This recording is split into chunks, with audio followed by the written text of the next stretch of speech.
Hey Alex, how are you?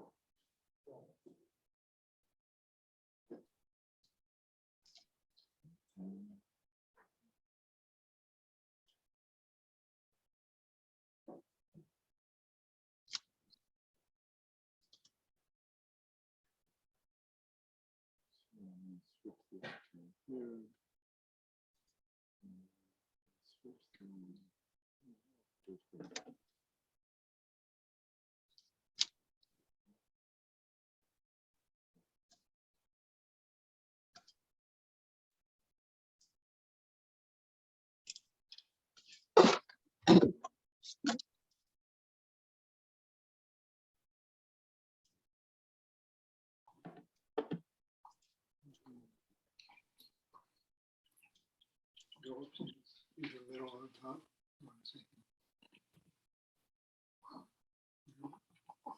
Not yet. Change the view.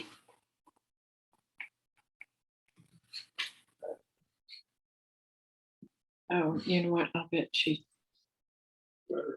got in first or something. Hi Terry, hey Steve. Hi. I'm gonna mute you guys just to make a little, so we don't have any background noise.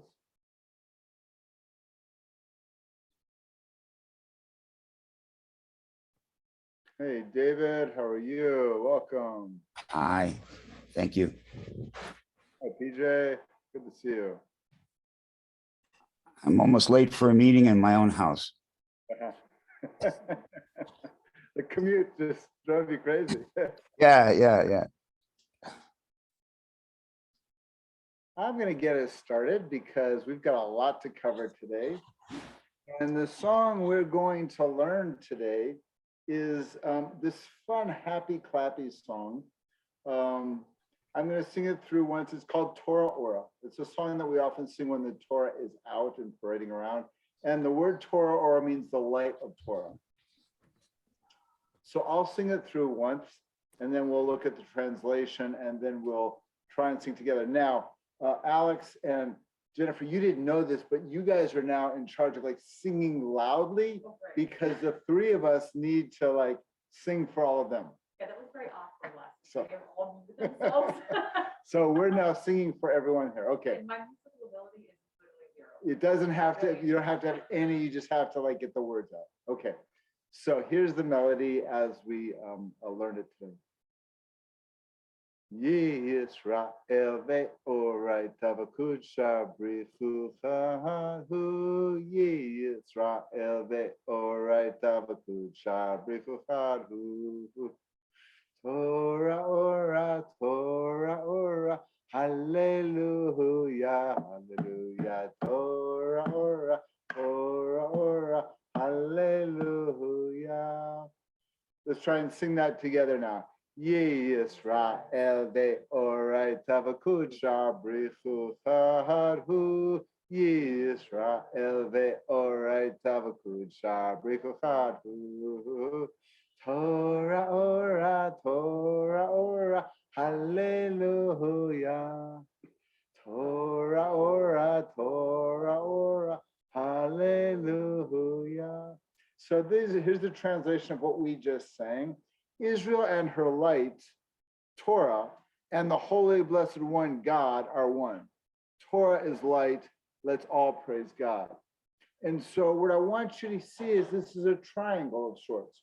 We have on one corner of the triangle Torah, in the middle of the triangle God, and in the other corner of the Torah us, Israel. That Torah and God and Israel all have equal signs. That when we are in relationship to Torah, we're in relationship with God. When we're in relationship with God, we're in relationship with Israel. And that, I think, is this beautiful mystical teaching that when we are thinking about God and Torah and Israel, they have this similarity, this interconnectivity. So what we're beginning to see is the mystics are going to play these crazy, interesting games about God and God's godness and God's godness influencing aspects of reality in really creative and wonderful ways that will kind of bend our minds. So this is like a warm-up. Our minds are going to be bent a lot today but that's okay. All right. I'm now going to just kind of do a bit of an introduction with who's here. So in the room with me, we've got Len Rose and Jennifer and Alex. So the four of us are here at Temple Beth Shalom. And online right now, I'm seeing a dozen windows, and Wendy's joining us, so we'll be up to about 13 or 14. So we've got, the group is primarily here. We may get a few late stragglers joining us today. And what I want to do as we get situated today is I want to take as a check-in some questions you might have had from the reading, or perhaps something that's come up for you around just life in general or this class. So for the people on Zoom, go ahead and put something in the chat. Go ahead and type a sentence. If you have a question or something that you want to share with the group, please share that in our chat. And I'm going to turn to the folks here and get a quick check-in from them. So Alex, let me start with you. Either a question from the text or something from the class that you want to ask about or comment on. I was actually curious about the position, specifically historically, of the rabbi. I looked, and it's not mentioned in the Torah. Right. When did the position and authority of the rabbi really get codified? That's a great question. So I'm not, thumbs up, could you hear Alex? Because I want to make sure you could hear him. No, okay. I don't quite know why, but let me check my speakers to see what's going on if I need to. You do, but let me, yeah.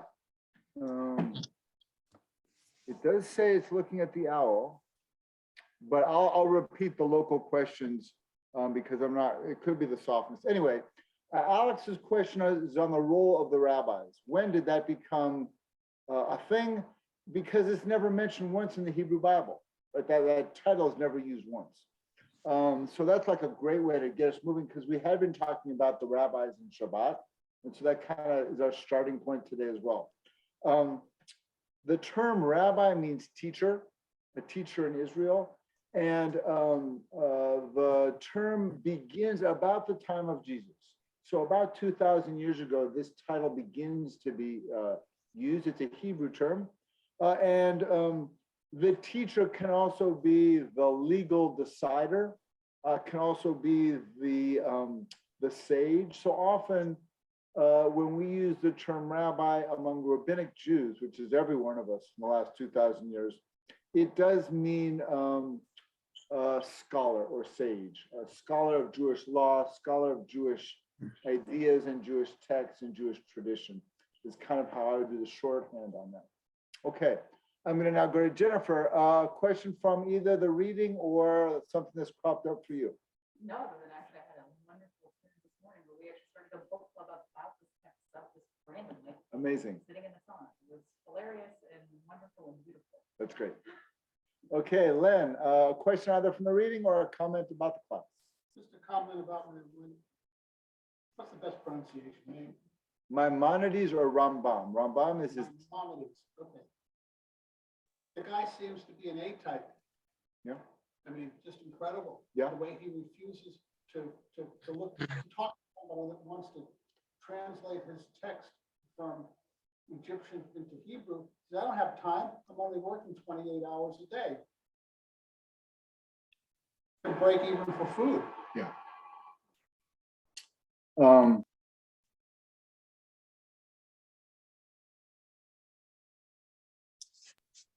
Ezra, is that, are you hearing me now?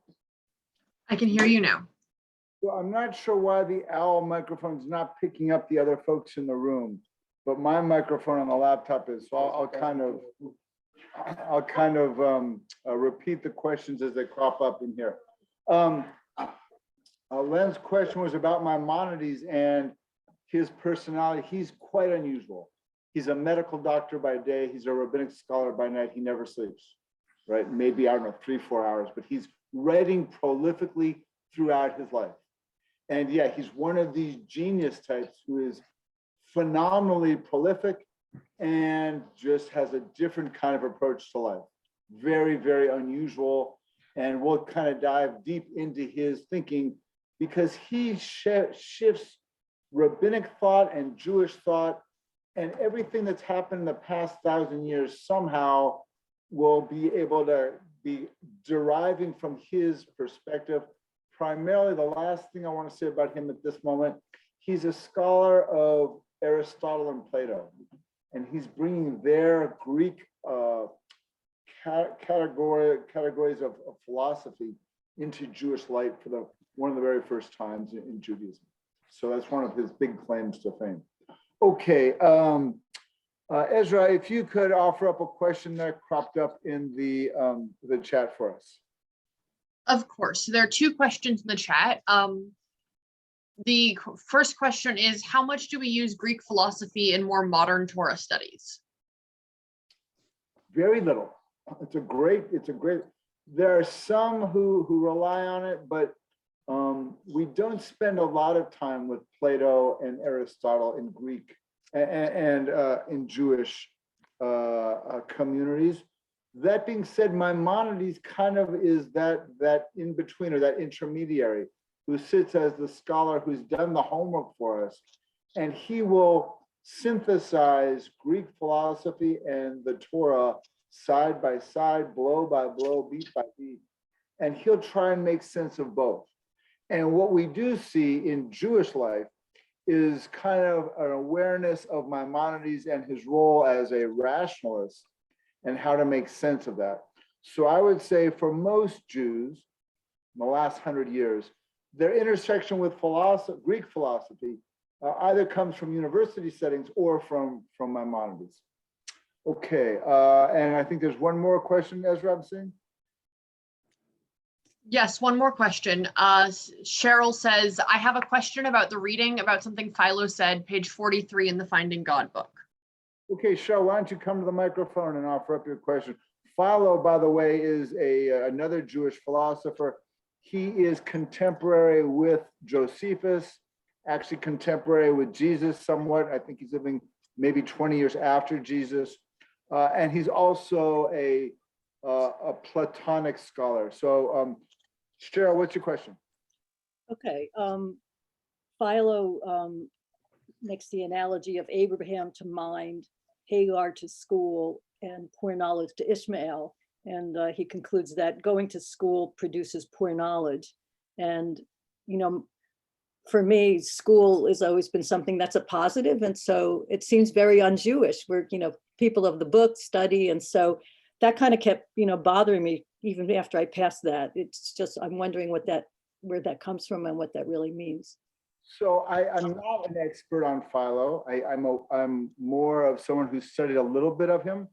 I know Philo is not well respected because he seems to be very, let's say, oriented in the Greek perspective and less in the rabbinic perspective. And so the respect for Philo is a bit diminished compared to, let's say, Maimonides. And so we can think of Philo as kind of a Hellenized Jew. Like Josephus, they are secular folks looking at life through a more secular perspective. And I think that's a fair way to think about early ideas of Jewish secularism from the lens of Philo and Josephus. They're trying to put a distance from the religiosity of the rabbis and try and come up with perhaps a philosophical intersection. So Cheryl, that's kind of how we're going to start. Oh, you already went one. You got to sit it out for a while. Question about sex. Yeah, we got too much to go. We've got to hold on to it. We can get back to it, but we need to move on to other stuff. Okay. Let's move on to a couple things now about our topic today, which is going to be on Jewish theology, and it's going to be about how the rabbis and their students begin to think about God completely different than the Hebrew Bible. So let's just start with that starting point. God in the Hebrew Bible is a very specific character. And the God in Genesis seems to be different than the God of Exodus. Oh, that's kind of weird. Why would God change character midway through a story? And then we can see not only that the character of God changes, but the name of God changes. Oh, they're trying to tell us something. We've got two different writers. We've got two different perspectives on this God idea. So all of a sudden, the God that we see in the Hebrew Bible is a shifting and evolving God that develops as the text develops, that the God of Leviticus and Numbers and Deuteronomy develop on that even more so than Genesis and Exodus. And we can then begin to think that God, the character of God in the text, is developing as well.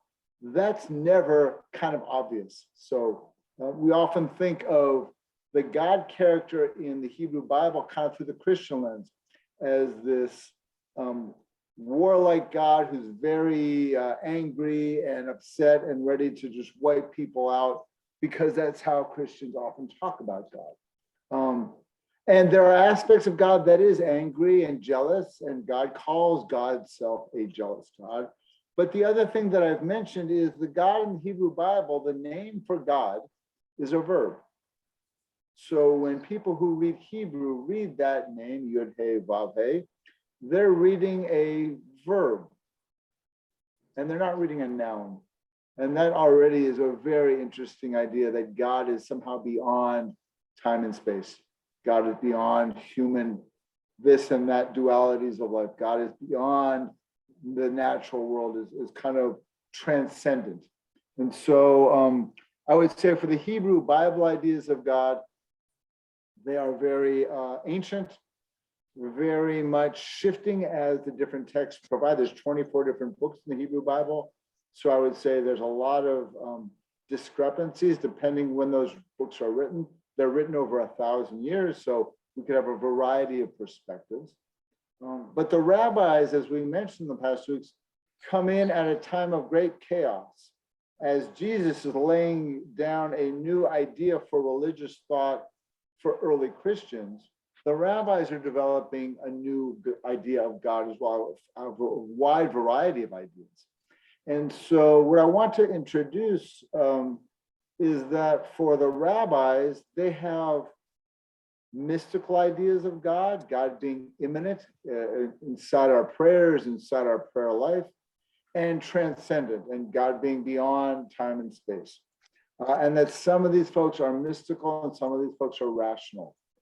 And so all of a sudden we can begin to see that there is in life kind of this weird distinction between mystical folks who think of God as being somehow connected to their own heart and soul, and scientific rational perspectives of God that are something that we can't name or touch. We can theorize, but it's beyond human comprehension. I will get also later on to this third idea that alongside a mystical and rational idea for God, there's also a secular idea for God, that doing Jewish might be done for the sake of the community. This isn't so evident from the perspective of the rabbis. We don't get a lot of secular rabbis 2,000 years ago. We do get this kind of delineation between the rationalists on one side and the mystics on the other. And so the Talmud has these unending arguments between rationalism and mysticism and kind of the schools of thought that intersect. The other thing the rabbis are doing is they're looking at God through a very specific lens of prayer. The sacrificial system has ended, and prayer is the new technology that replaces the sacrifices. And so for the rabbis, they often think about God through their own experiences in prayer.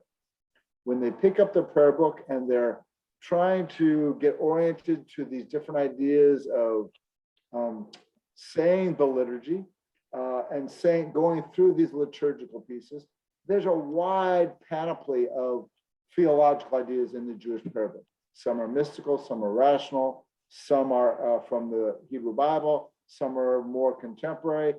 And so the rabbis get very open door, and they just say, hey, it's an open tent and all these different God ideas are welcome. And we're not going to judge you, just bring them in and tell us about them, and we're just going to sit with them, which is very permissive. I love the openness of that.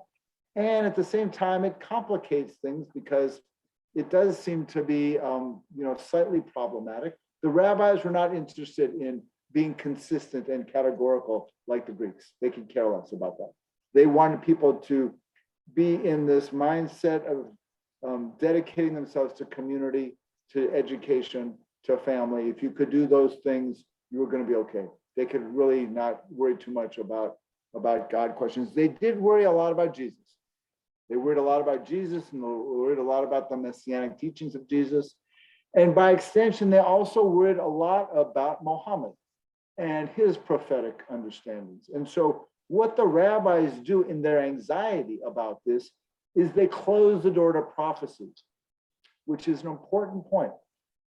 They say at the time of Jesus, the door was closed to prophetic understandings of God, and it had been closed for 500 years, going back to the destruction of the first temple, so that there was no access to prophecy, which is a direct rebuke to both Christians and Muslims and their prophetic understandings of first Jesus and then Muhammad. So that's a very interesting theological statement. That piece will be where Maimonides in a few minutes will kind of unravel a back door to say, hey, maybe we can find a little window and still permit some prophetic ideas. Okay, I need to, Amy, hold on to your question. I want to check one thing and then we'll go into that. Okay, Amy, go ahead. I'm just not sure I quite understand what you mean when you say that they closed the door to prophecy. Could you explicate that a little bit more? Yeah. They limit their own access to God. There's a famous argument with the rabbis as a kind of an example, where there's a difference of opinion between two different rabbinic scholars. And the rabbis are commenting on this argument and saying, both of you are right. The house of Len and the house of Alex are both correct. And these are the words of the living God. And it comes from a bat kol, a heavenly voice. So it seems like the answer to this rabbinic argument is coming from heaven as a way to say, we're not going to choose. We're going to say, you're right, and your perspectives are appropriate, and the Jewish law will go with the majority, which is how it often defers us. So one of the interesting things we can say in this story is the bat kol, the voice from heaven, doesn't win the argument.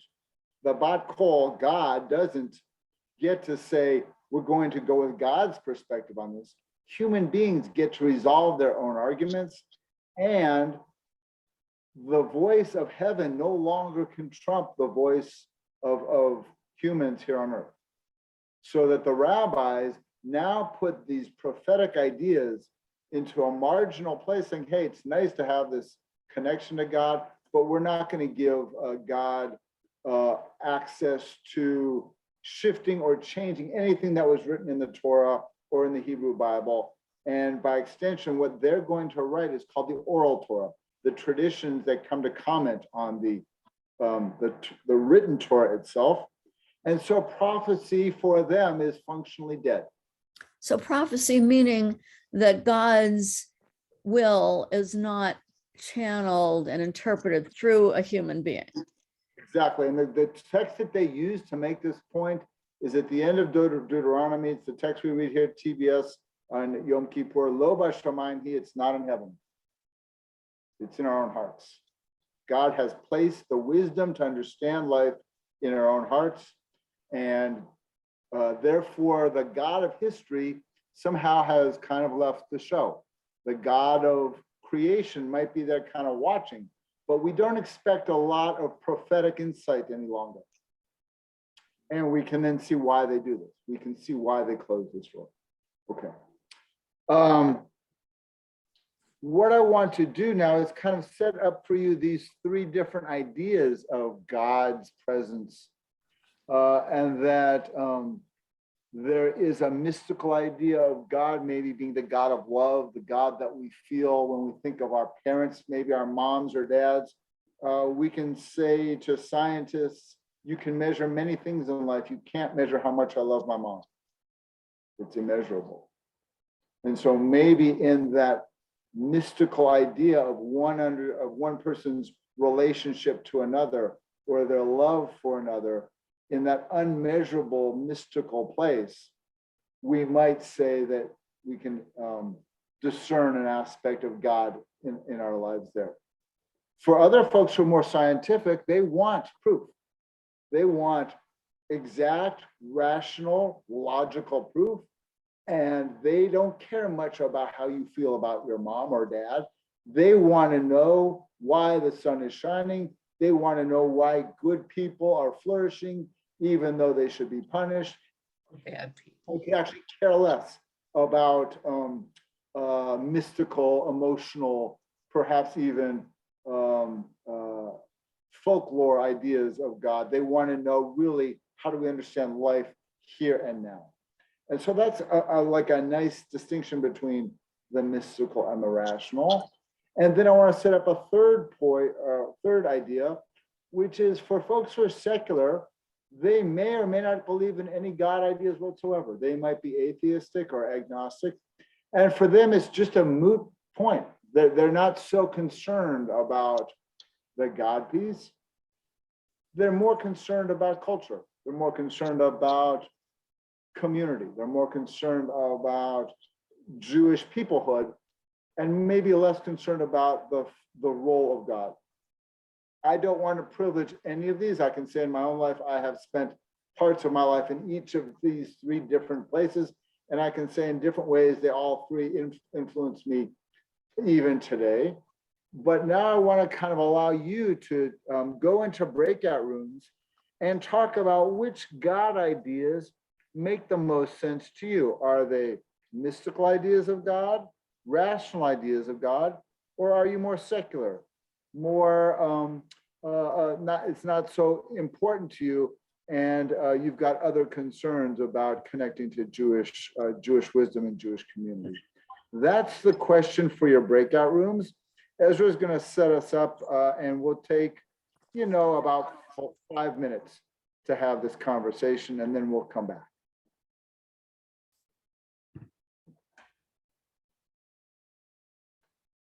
As far as breakout goes, we're already broken. Yeah.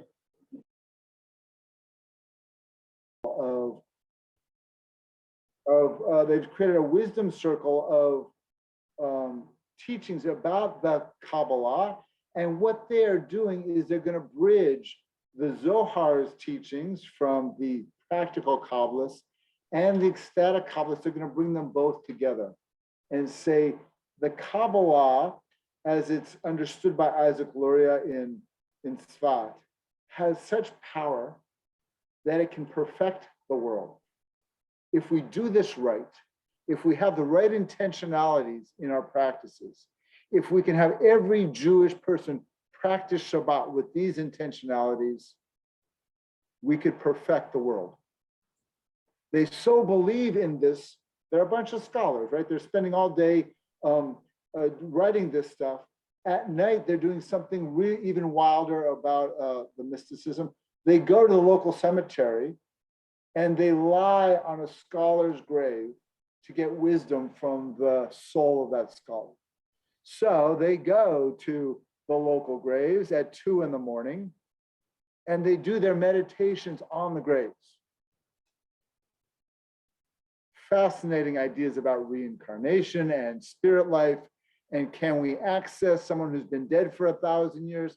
The mystics said yes. The mystics said there's a concept of Gilgulim and these reincarnations, and no one's soul ever really dies. It just shows up in some other body somewhere else. And they're developing these ideas about Judaism that become relevant and meaningful to everyday folks, so that the mystical ideas of God can somehow be tasted. They're not just academic theory.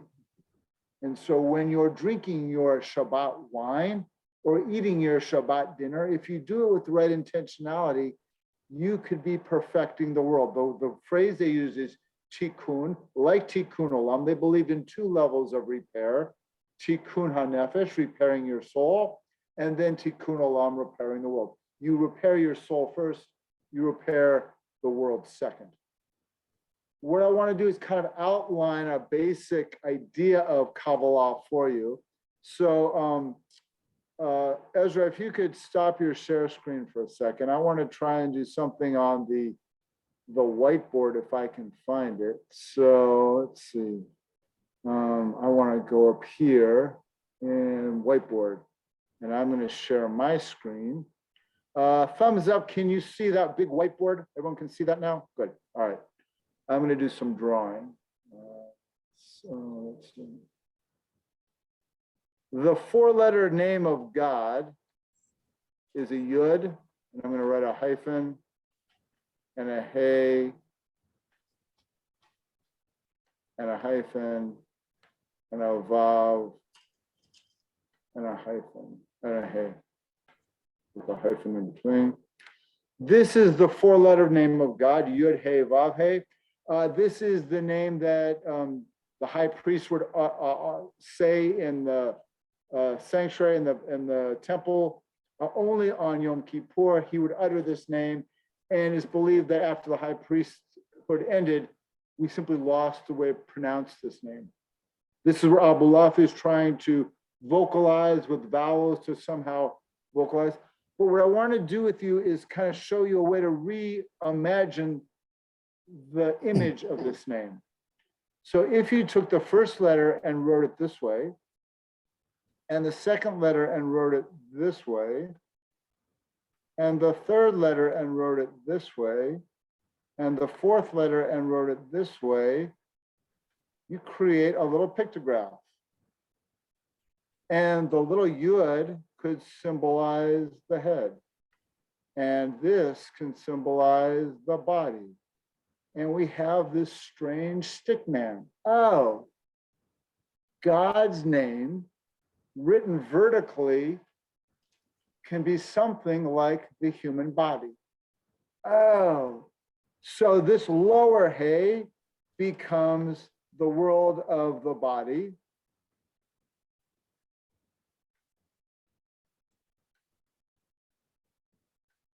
Sorry, the pencil's not letting me write so eloquently.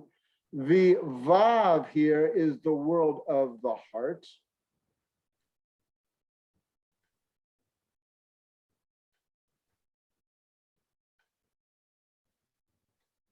The upper Hey is the world of the mind.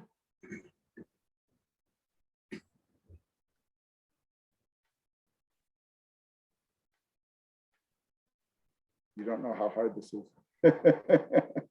And the upper Yud is the soul.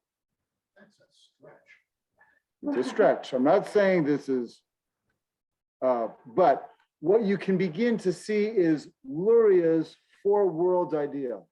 That every time Luria wants to look at, let's say, his prayer life or his Shabbat practice, he's going to look at four different aspects of his life.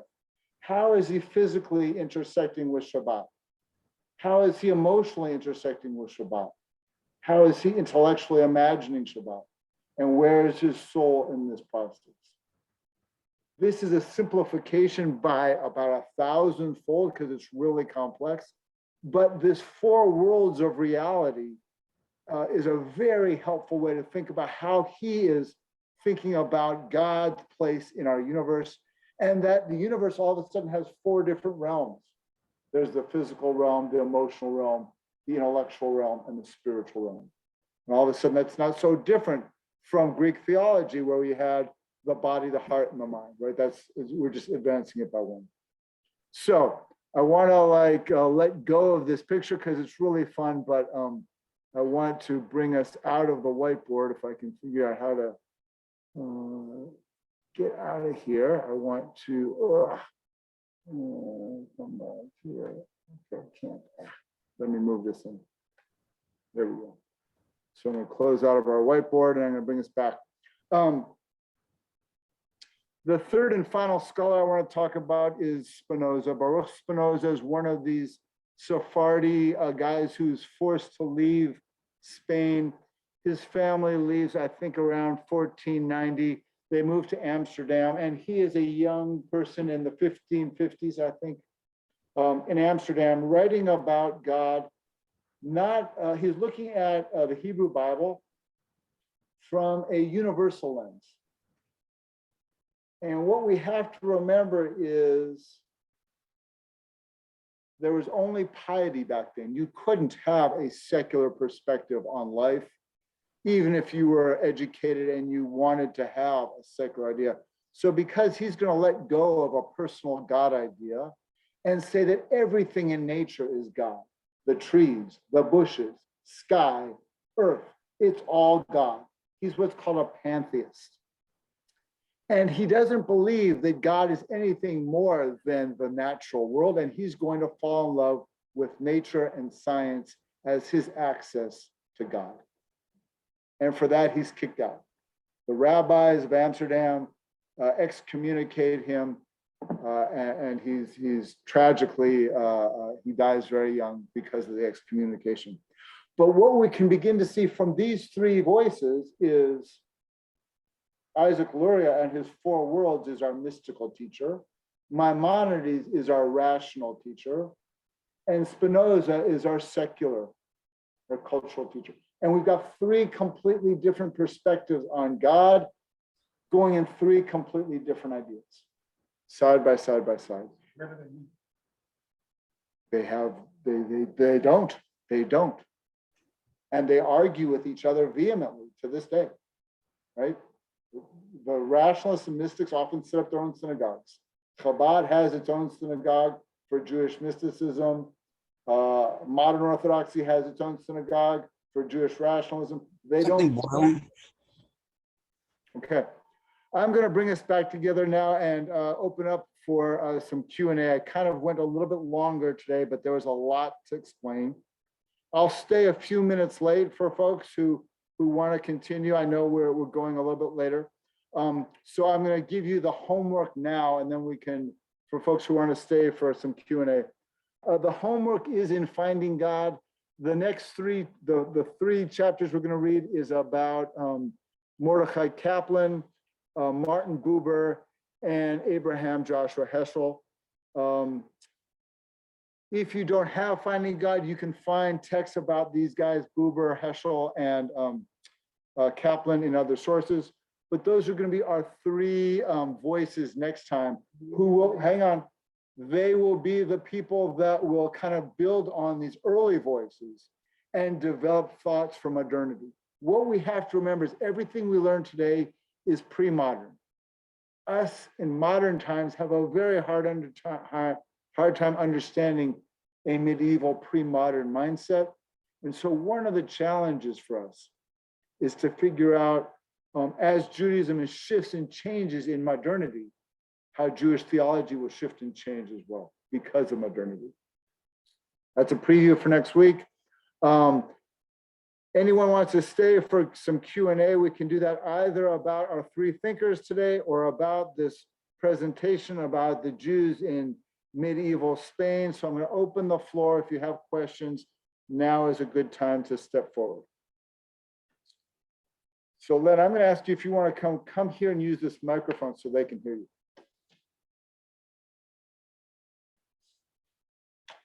I'll tilt this a little bit so that you can, if you stand right here, they can probably catch your voice. Okay, I'm a little concerned about what I heard today, because in the earlier part of the discussion, you mentioned this writer who said, be like me, think like me, act like me, and you'll be really Jewish. And that's sort of ethnocentric, a little too ethnocentric, and it doesn't make sense because anybody can say that. The other thing is your interpretation with the stick man and all that. Yeah. To me, that's almost like saying I could take a paintball, throw it against the wall, Sure. and then draw things all over it to make sense out of it. Yeah. So it doesn't work for me. Good. That makes sense. Other questions, other comments about our three thinkers or the Jews of medieval Spain? Amy, I see a finger. Well, I've just been thinking about an event that my mother used to relate to me that was, was really seminal somehow, I think, in my thinking about God's place in our lives. My mom was a declared atheist, culturally Jewish, but atheist. And we have a very Orthodox cousin, and she related a conversation with him at one time about, and he was a scholar, a university level scholar. And he said, but Lucy, it's my mother, I need God, because how else would I know if I'm talking with a friend of mine whose son has just died, that I shouldn't spend this conversation relating to her all of the great things that my kid's been doing and how much joy that's been giving me. And I remember my mother telling this story and thinking, what? You need God to tell you that? It speaks to the issue that, that it feels to me like people of all stripes, Jews, Christians, need to find a way to guide their behavior. And when I talk to people who are religious, I had this conversation at my husband's church, when I acknowledged to being a non-believer, and the question on the table was, can you be a good person without having a belief in God? Not necessarily Christ, but a belief in God. And, and how can you live an ethical life absent those guidelines?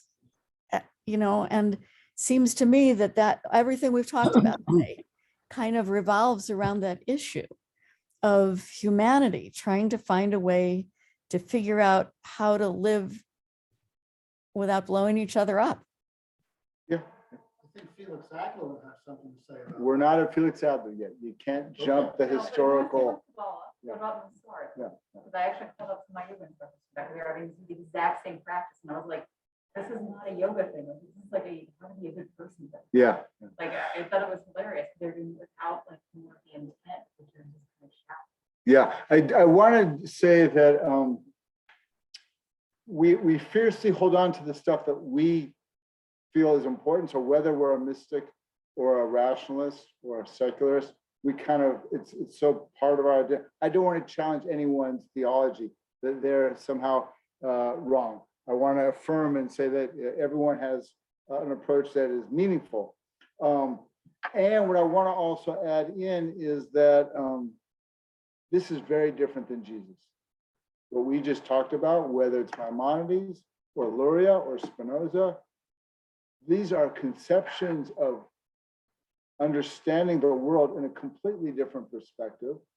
And we don't often think about God ideas in this creative way.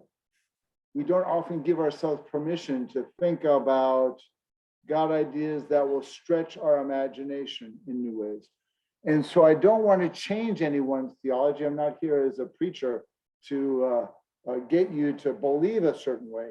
What I do want you to see is your lineage, that if you've got a certain perspective that derives your passion for mysticism or rationalism or secularism, you've got roots in Jewish texts. You've got roots in the Finding God book. You can find voices that should speak to you and somehow present to you ideas that are deeply meaningful. And these are voices that have been dead for 600 years. And they're still coming off their page and somehow speaking to our lives in dramatic ways. That idea that people have had the same ideas about God that I have, and if I give myself the permission to study them and think, oh, when Maimonides is doing his stuff in Egypt 1,000 years ago, he's approaching some of the same complexities of life that I'm approaching, and this is his answer. I wonder, can I think in that? And all of a sudden we can have a variety of voices that influences and say, can I learn more? I'm giving you the tiniest taste of these people, but there's a lot to go, right? You can really dive into Maimonides or Luria or Spinoza, and you can then learn their students' teachings Next week, we'll kind of build on their students' teachings and develop some of that. Okay. Other questions, comments as we wrap this up? Len, I gotta get other folks for a minute. Alex, go ahead. Alex, why don't you come around here so the microphone can pick you up?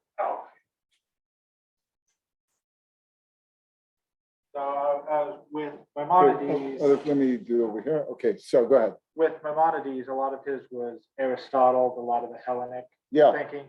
Was there pushback from the more religious, like the zealots from the time of like Hanukkah, that they were so against Hellenism and the Greek mindsets? Or was it kind of that kind of a dead concept by Maimonides' times? Say more about the question.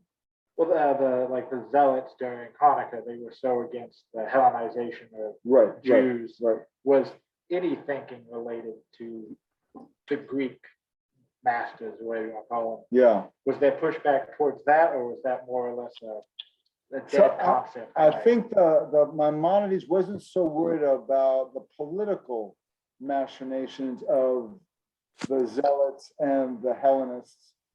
He was more concerned about giving the world access to the Torah and rabbinic teachings as being rational, scientific, and meaningful. So what he was saying, I think, is a different argument than the zealots were putting out, which wasn't one for piety necessarily, but more for one of clarity. This is why I'm going to circumcise my son. I'm not going to do it because I can answer any medical questions. I'm going to do it because the tradition tells me to. Well, that's a weird reason to do something as dramatic as circumcising your son. So all of a sudden, we've got these crazy folkways or traditions that, if they don't make rational sense, all of a sudden seem less than meaningful for some. So he's going to come in and provide simple and rational explanations for the reasons to do Shabbat, to pray to God, to light the candles, to keep kosher. And he'll give up other traditions like the resurrection of the dead. He goes out of his way at a time that it was very unpopular to say resurrection of the dead is completely meaningless. It's a nice folk tradition. I don't go there. So all of a sudden he's challenging his own, let's say, contemporaries to say, hey, we can let go of some of this stuff. Other questions? Wendy Hess, I see your hand. Go ahead. Yeah, not really even a question, more of a comment. Yeah. Just looking at the different medieval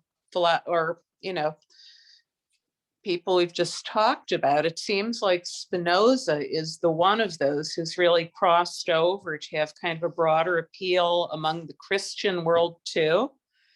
And he happens to be the one who is a pantheist and sees God in the natural world. Do you think that's because it has a broader appeal to other kinds of people? Or I don't know, maybe I'm wrong about that, but I know that he's better known to the public than the others are.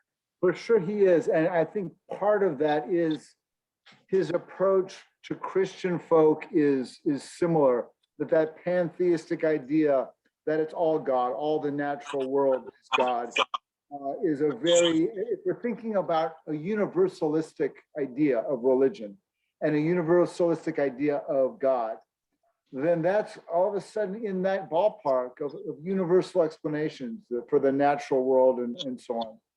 And so he's not rejecting Maimonides, he's simply rejecting Maimonides' ideas of God. He's rejecting a God that is not in the trees that are giving him oxygen and in his gift to the trees of the carbon dioxide that he's inhaling, right? So he's realizing from a very basic level that nature has a way to speak to him of a holiness that transcends life. And so I think in some ways, he's very appealing.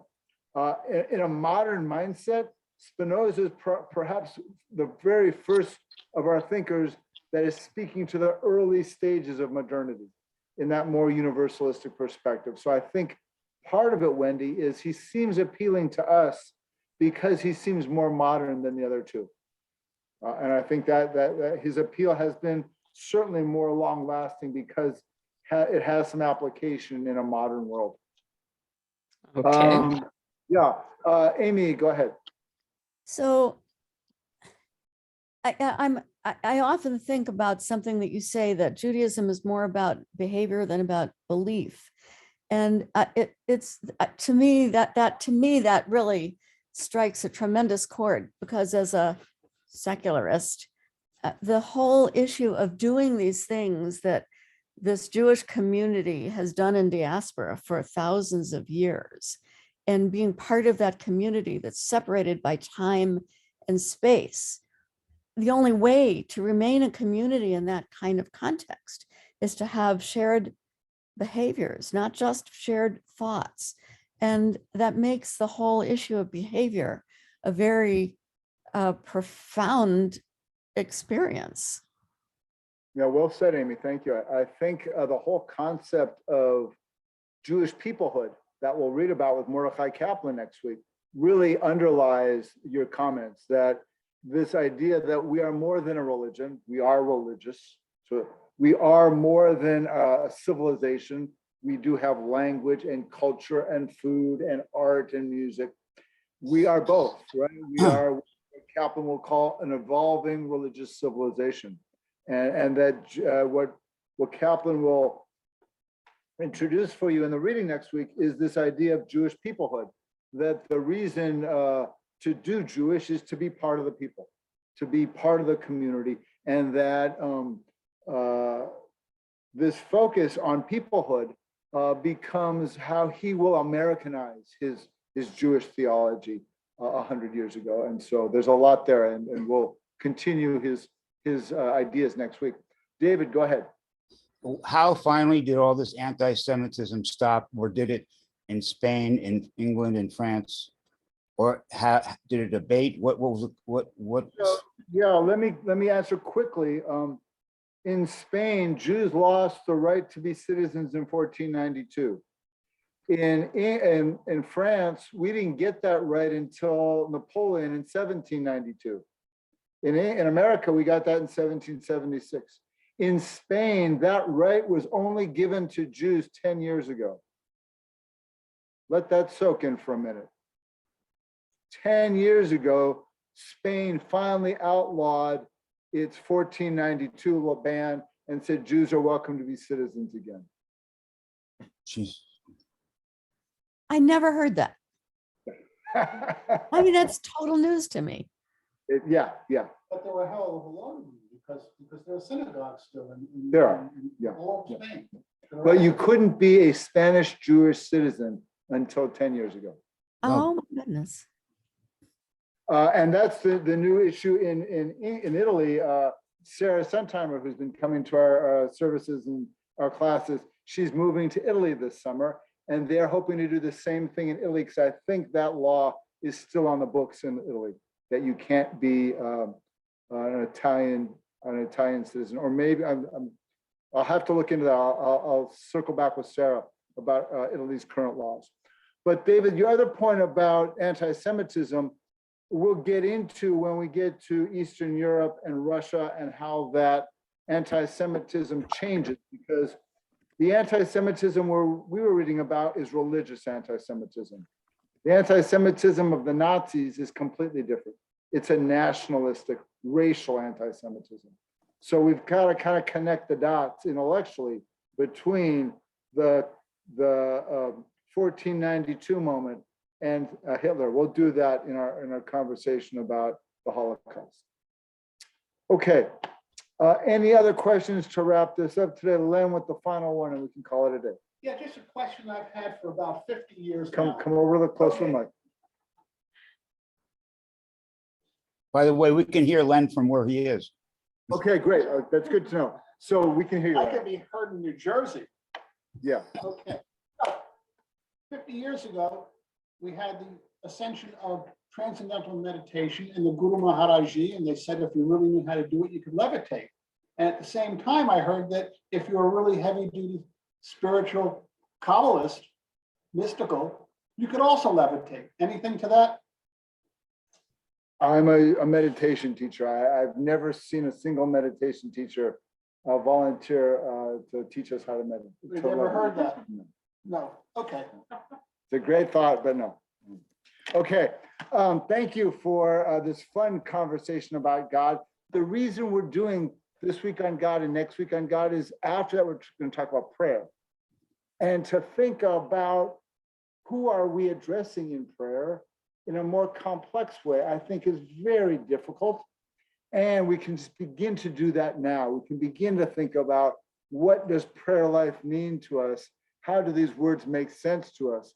And so to kind of whet your appetite, the reason we're spending so much time with this theology piece is when we get to prayer, we want to at least get warmed up to this because it's a lot to take in. Okay, thank you for a wonderful session. Have a great evening, and I'll see everyone next week. This Friday night will be our next Shabbat service here at Temple Beth Shalom. I'll send folks the link. You're welcome to join us as well. And then keep on your calendar. Purim is coming up. The holiday Purim will be, we'll celebrate here in Hudson on March 11th, which is a Friday night. And then the following Wednesday will be the official day of Purim. We'll have all kinds of March Purim stuff to save the dates for as we get closer. So it's coming up, and I look forward to seeing everyone. Take care and have a nice day. Thank you, Rabbi. You did a wonderful job. You're welcome. Take care, guys. Oh, nice. Well done, huh? Yeah, well done. I saw the railroad. I was like, that's not my idea. Rabbi, Yeah. I was just looking online regarding what you just said about Jewish citizenship. What I found was that it said that sometime in like 2015, that Spain granted citizenship to descendants of the expelled Sephardic Jews. Right. Were you saying that if you were born in Spain and were Jewish, you couldn't be a Spanish citizen? I'm not sure. I have to do a little research. I think the issue was if you were a Spanish Jew and you returned to Spain, you couldn't be a citizen. But I don't know the exact As dynamics. somebody who had not been born in Spain, you couldn't. Uh-huh. So apparently what they did was they gave people the right of return. Right. People who were descendants of the expelled Jews. And they had a whole process how you could prove that. Right. Okay. Take care, Amy. Okay, bye. Thank you. You're welcome. Great as always. Ezra, I'm wondering, could you hear the other voices in the room besides mine, or was it really tough? I could hear Len, but other than that, no. Okay. What I'm going to do is I'm going to set up the table closer next week so that the people who are here are closer to the microphone, because they're about 15 feet away. And so maybe if they're all sitting maybe 10 feet away, it'll be better. So I'll try and situate them a little bit closer to the microphone. We can All hear right. Len just. Okay. Thank you, Ezra. Take care. You too. Bye-bye.